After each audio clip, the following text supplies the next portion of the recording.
ពុកហូឈាមហើយលោកភីអើយហេតុអីក៏ដៃរហ័សម្លេះកែវទឹកនឹងសម្រាប់ឲ្យលោកផឹកមិនមែនឲ្យយកទៅវីគេទេចំណែកក្មួយហេងយូរមកលេងម្ដងបែរជាទៅវីគេទៅវិញថ្ងៃក្រោយគេឯណាហ៊ានមកផ្ទះត្រកូលភីទៀតអ្នកណាខ្វល់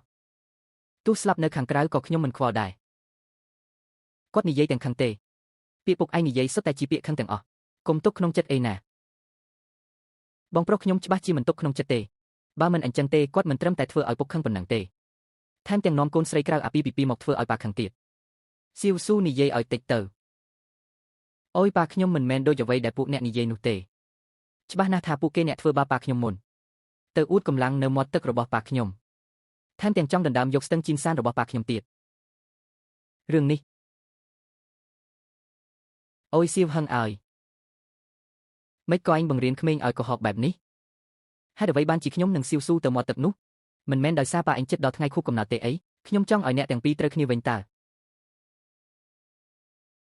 ប៉ុន្តែសៀវហ៊ឺនេះមានគំនុំខ្លាំងពេក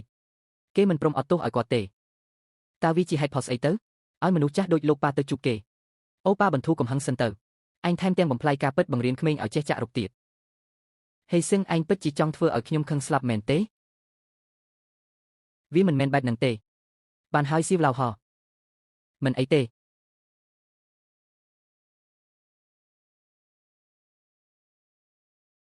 សុំទោសគឺជារឿងខុសឆ្គងរបស់ខ្ញុំទាំងអស់ខ្ញុំមិនគួរមកទីនេះទេនៅថ្ងៃនេះរំខានដល់គ្រួសារអ្នកទាំង3ហើយខ្ញុំទៅហើយឈប់សិនលោកប្រធានភើយតើលោកមានអ្វីចង់បង្កប់ទៀតខ្ញុំចង់ឲ្យអ្នកបកស្រាយឲ្យច្បាស់តើក្មេងនេះមានរឿងអ្វីឲ្យប្រកាសទៅនាងពិតជាកូនស្រីក្រៅច្បាប់របស់អញមែនឬលោកតាជាបាត់ទៅហើយតើរឿងពិតឬខ្លាំងនៅសំខាន់ទៀតទេលោកតាមានរស្មីបុនសំណាងពណ៌មាសនៅជុំវិញខ្លួនមើលទៅគាត់ពិតជាមានចិត្តមេត្តានិងស្លូតបូតណាស់ច្បាស់ជាមានរឿងរកាំរកូសរវាងគាត់និងប៉ាដែលខ្ញុំមិនអាចនៅស្ងៀមបានខ្ញុំត្រូវតែធ្វើឲ្យពួកគេត្រូវគ្នាវិញទៅបាន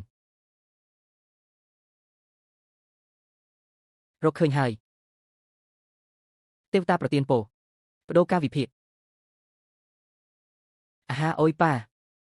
មិនអីទេមែនទេចេញទៅឲ្យឆ្ងាយទាំង